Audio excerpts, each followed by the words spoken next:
Welcome to a brand new episode of the Jampack Report today for October the 9th of 2020. Of course, my name is Samuel Adams, and this is a daily gaming news podcast meant to bring you the hottest news you need to know from around the industry.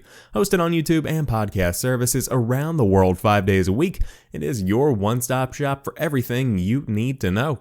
So if you enjoy the show and you like what you see, hit that subscribe button and keep coming back for more. But today we have some very good news that broke late last night. It looks like Microsoft is bringing xCloud back to iOS via the web, available in early 2021. Microsoft is working on a direct browser-based solution to bring xCloud to iOS early next year. Sources familiar with Microsoft's plans tell The Verge that the company has been developing a web version of xCloud to run on iOS and iPadOS devices, alongside continuing its work on an app that it hopes will also eventually run on Apple's platform. Microsoft's gaming chief, Phil Spencer, revealed the company's browser-based xCloud work during a recent internal all-hands meeting. Quote, "We absolutely will end up on iOS," said Spencer during the meeting, noting that he feels good about the company's iOS progress. "We'll end up on iPhones and iPads with Game Pass." Business Insider first reported the news of the web version for iOS. Apple has been blocking services like xCloud and Stadia from running on iOS devices via its App Store, and recently offered an olive branch to those services with some big restrictions.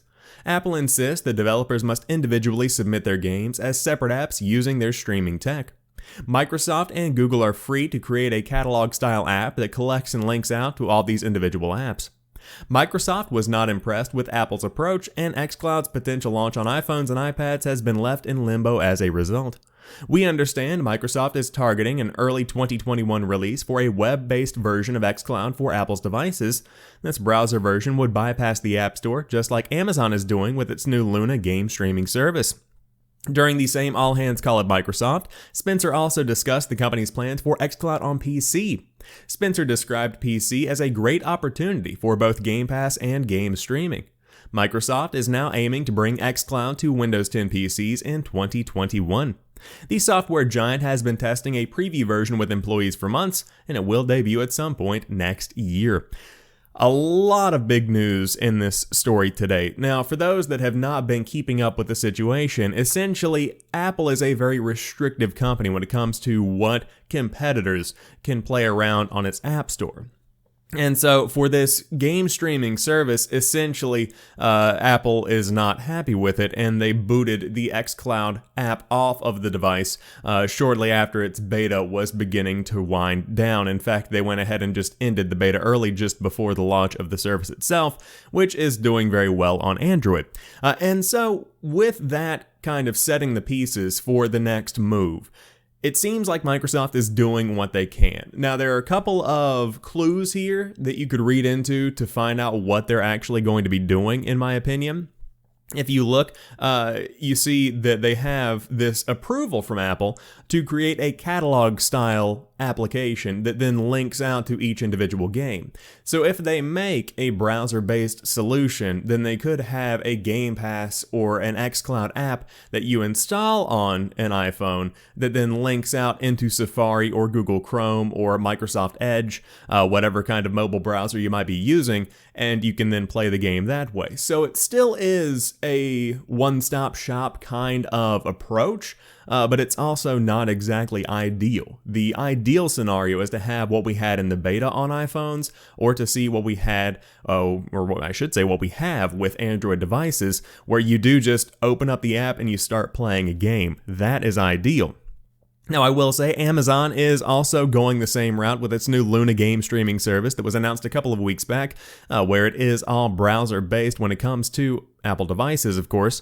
But I think the most exciting portion of this for me is the fact that it is coming to iPhones to some degree. Right now, of course, everything is still up in the air, but if they got a full version of xCloud on that device, that's tapping into a very large portion of the mobile audience. On top of that, PC is a great opportunity for both Game Pass and game streaming.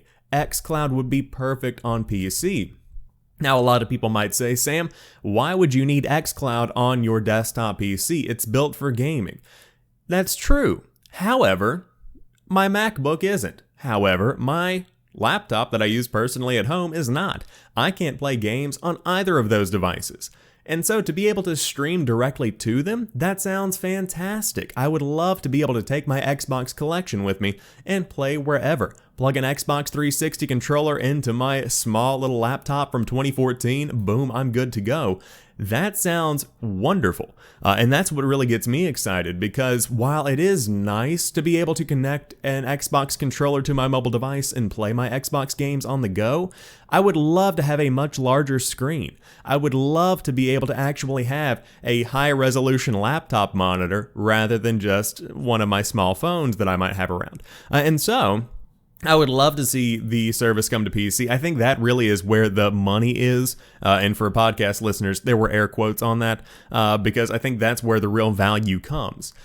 Again, very important service going forward because it's not trying to compete with a service like Google Stadia or Amazon Luna. Microsoft is throwing this in essentially as just an extra enticement to get you into the world of Game Pass, to get you to invest in their new technology and to the way they are approaching the next generation. It's just a feature rather than the entire platform itself, which I think is wonderful. So I'm looking forward to 2021 to see what they come up with, but Microsoft is going even deeper with a new partnership with GameStop.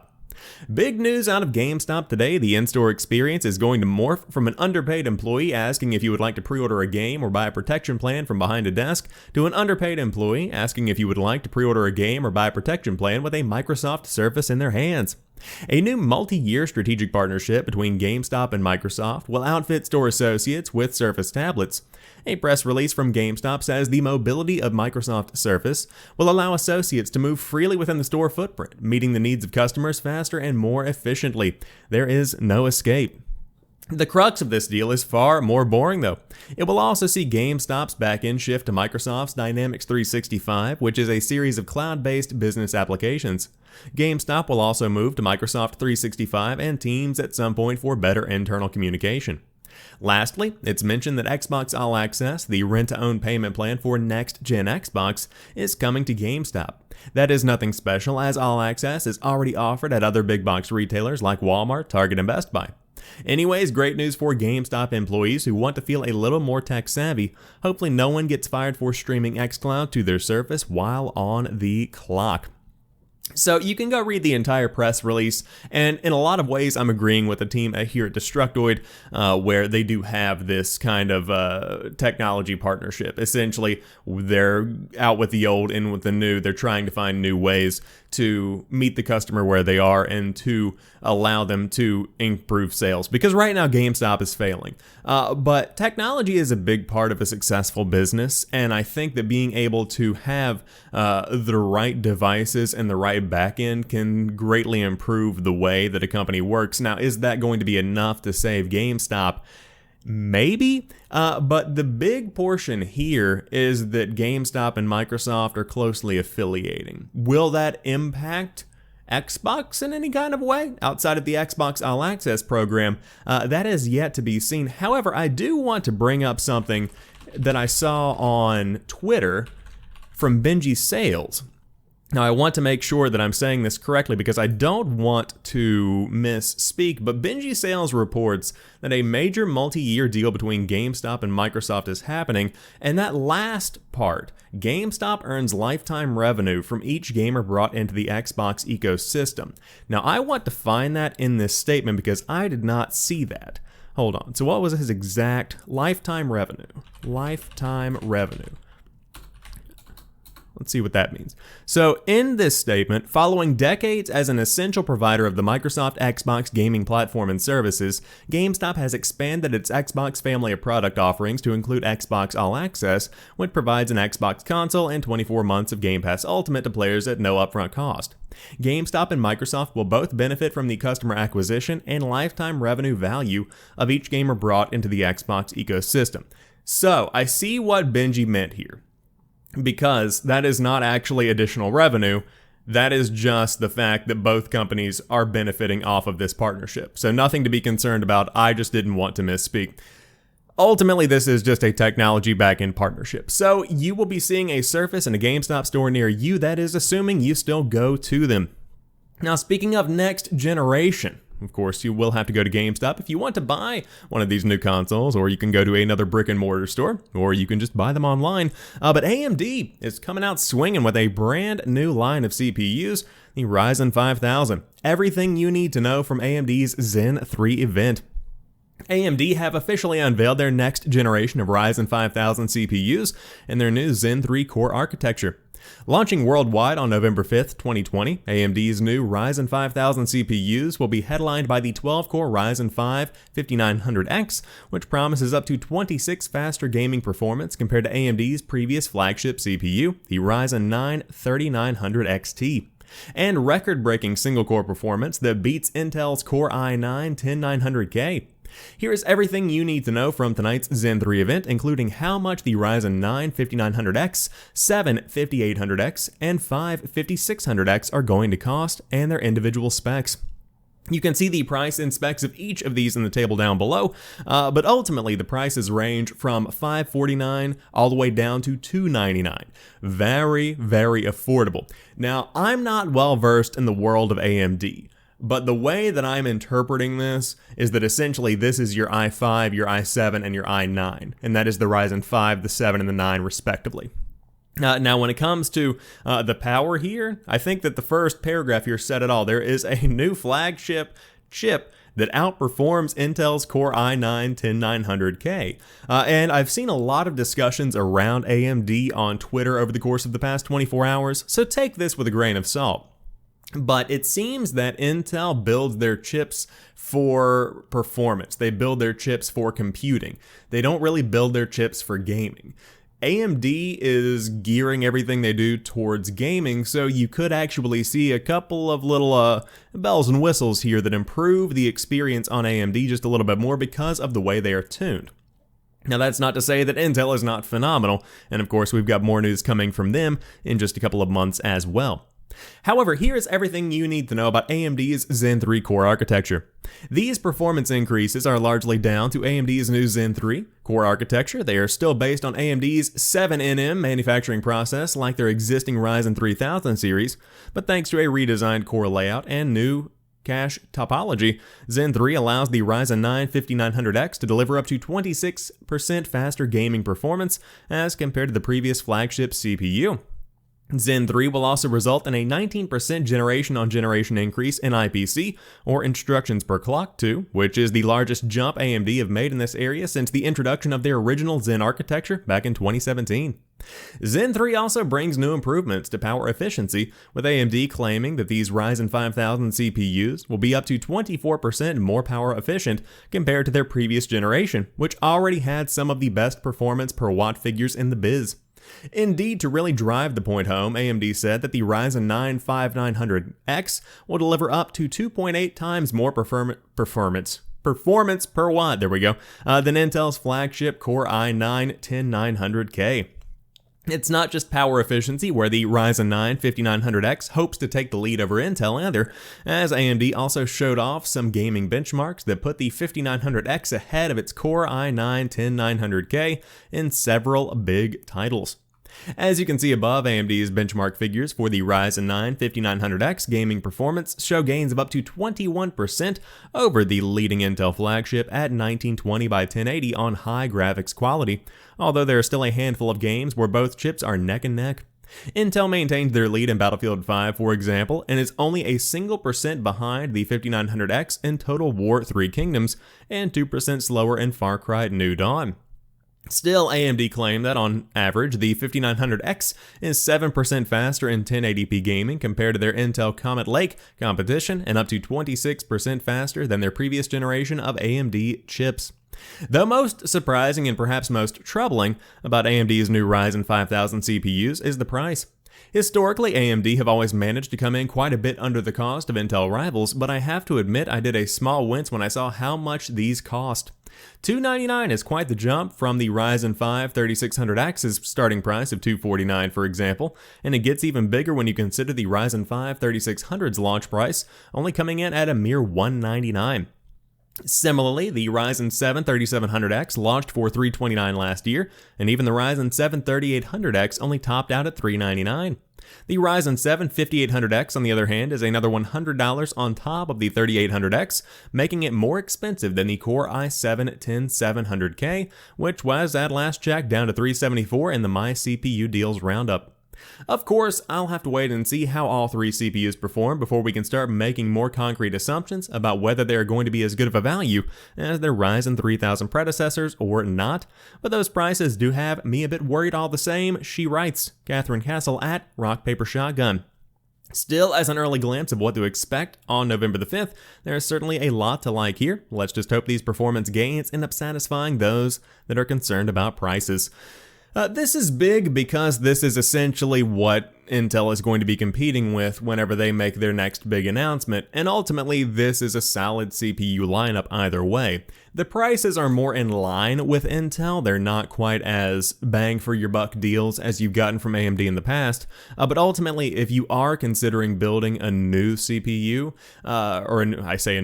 if you are building a new rig, a new computer, then the AMD cards are ones that you might want to take into consideration because supposedly Big Navi, the new line of cards that are going to be announced in just a couple of weeks from AMD, are going to be just about as powerful, if not a little bit more powerful, than the 3080.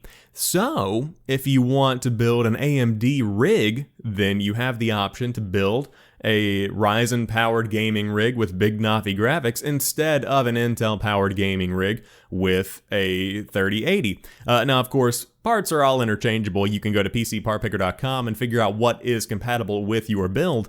But ultimately, AMD has a lot of tricks up their sleeve when it comes to the next generation. And speaking of the next generation, For Honor is going to receive 60 FPS and graphics improvements on next-gen consoles.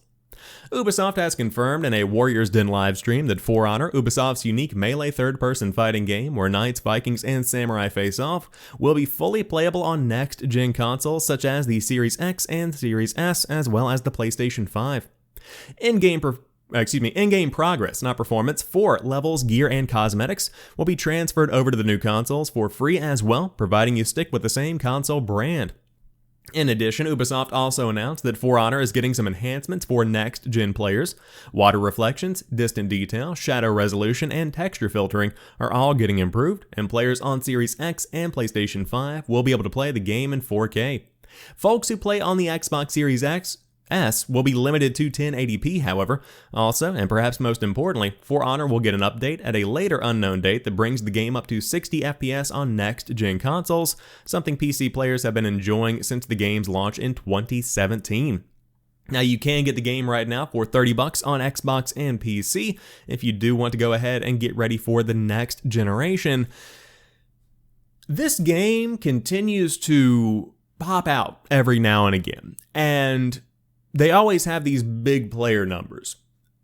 I have yet to come across anybody in my personal life that has played For Honor for more than 20 minutes. But I'm glad that it's doing well, and I'll tell you why it's important that these companies are making these next generation improvements early on.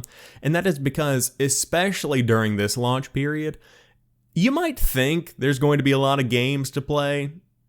There are, but at the same time, everybody wants to have a large, vast launch lineup. And so for Honor to be able to come out swinging and say, hey, here is an update that is going to add X, Y, and Z, these incredible improvements coming to you on the Series X, the Series S, and the PlayStation 5, that gets people excited and that brings more players back into the game. Now, what is the investment on the back end? A couple of weeks or months of work to make the game look better than ever before. Could you just flip a switch and optimize it based on the PC version of the game? Very well could. Of course, a couple of tweaks will have to be made there, but ultimately, there is a smaller investment in making For Honor better than developing For Honor 2 for the Xbox Series X and the PlayStation 5.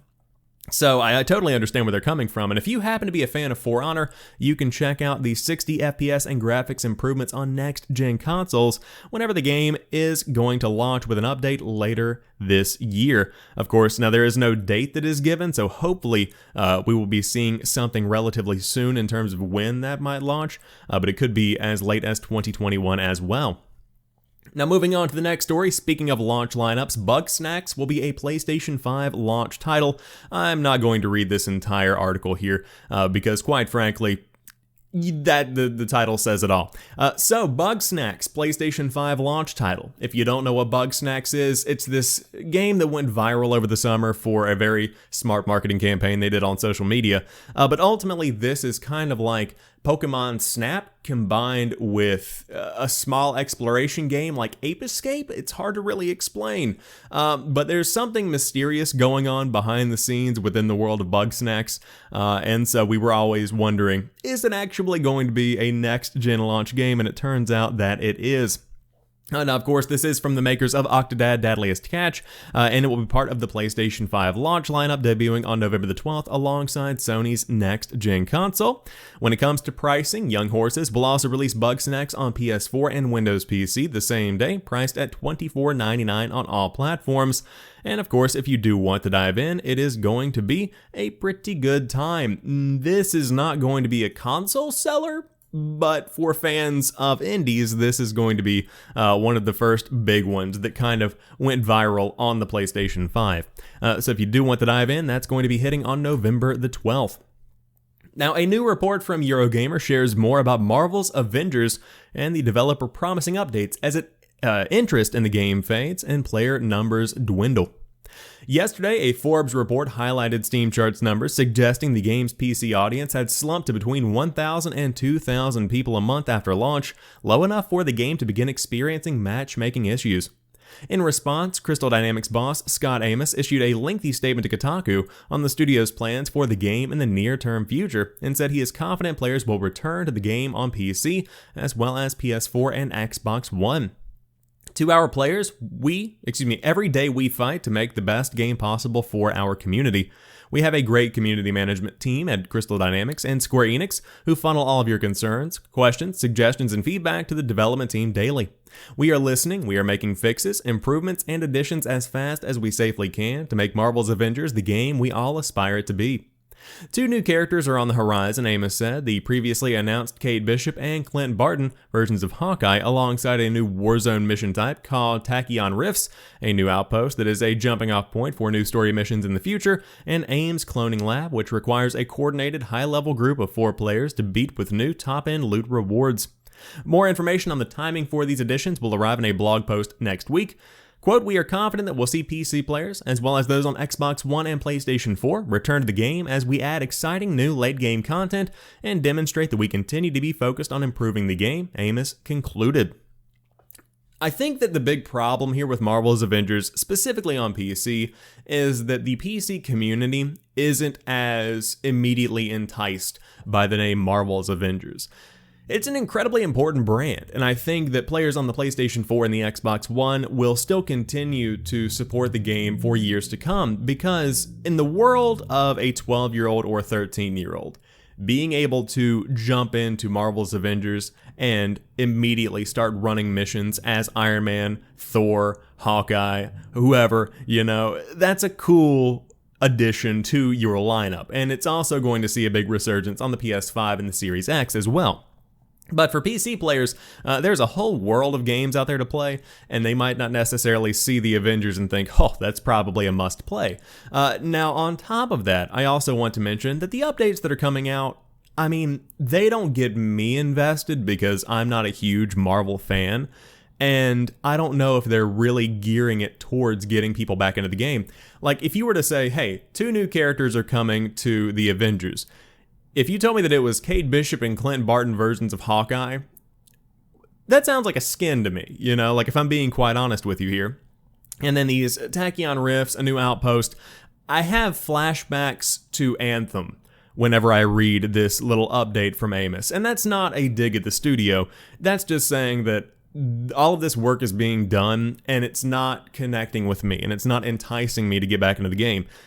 That's not saying it's a bad game. That's not saying it doesn't have a potential future, but I'm just calling it as I see it. This is not the kind of update that you need to get the game back on track, but we will see what happens with the Avengers game as it continues to evolve in the coming months.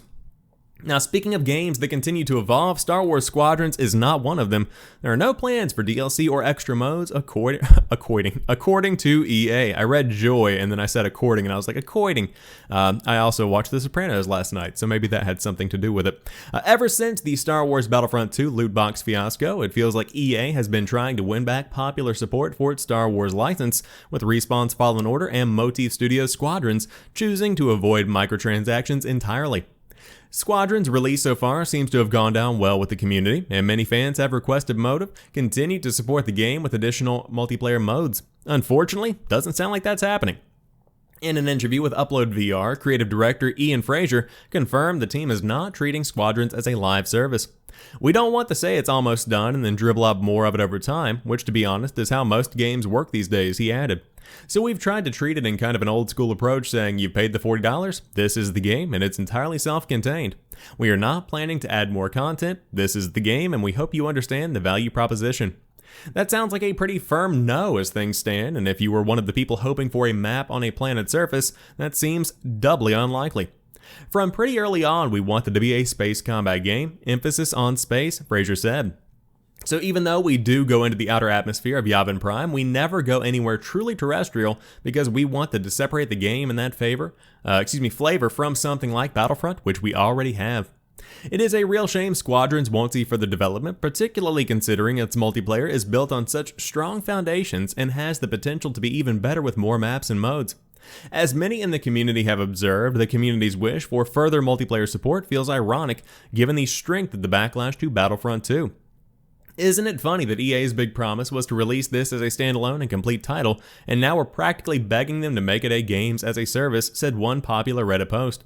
It's worth noting, of course, that DICE ended up giving Battlefront 2 an enormous amount of support and somehow managed to turn around community sentiment in the process. But with no microtransactions to provide a revenue stream and the risk of DLC maps splitting the player base, as happened with Battlefield, trying to convince EA to fund for the development of Squadron's multiplayer will be difficult. A hard SS, if you will. I don't understand that joke. Of course, it is what it is. In the same Upload VR interview, Fraser also said there are no plans for an Oculus Quest port, which also seems a shame given Facebook recently revealed the Oculus Quest 2. The new model is due to offer significantly higher resolutions than the original Quest, so there should be no excuses for missing a TIE fighter with that. Kind of unfortunate, but at the same time, the player base, and that includes me, the entire gaming population, has gotten so used to seeing a game launch and then have multiple years of support after it. To see a game come out that is just a game that is released and it's sitting out there waiting for you to play it, and there are no bells, no whistles, no upcoming DLC, no improvements, no updates. This is the game. You paid $40, now you play it. That feels foreign. That feels strange. Personally, I don't see any problem with that. That allows the developers to start working on whatever the next project is. If you look at how development was back in the 80s and 90s, that's how it happened. You had a game and you just sent it. You yeeted it out there and then it was done. And to some degree, I feel like that might be one of the best options for a lot of people. Now, make no mistake, if a game is broken, then that needs to be tweaked. If a game has continually rotating weapons that need to be balanced, that needs to be tweaked. Tweaks are important. But for Star Wars Squadron specifically, to not add any additional content is a choice the developers are freely willing and able to make. And of course, here they have it. They did. So will you see a reversing course on this? Probably not, because right now you've got a campaign, you've got multiplayer, and you've got everything you really need to get $40 worth out of Star Wars Squadrons. So, if you do want to dive in, you have that. Looks like no additional content is coming that way. Now, an unfortunate story before we round off today's show, GameSpot is undergoing layoffs. Multiple people are being laid off at GameSpot parent CNET Media Group. Branded content editor Will Fulton and senior social producer Ashley O tweeted about the layoffs today, with O tying them to the pending acquisition of CNET Media Group, which includes GameSpot, CNET, Metacritic, and Giant Bomb by Red Ventures.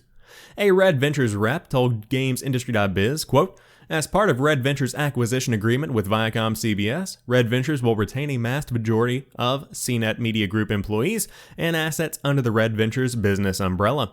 The deal has not closed, and to protect the privacy of our employees, we cannot release additional information at this time."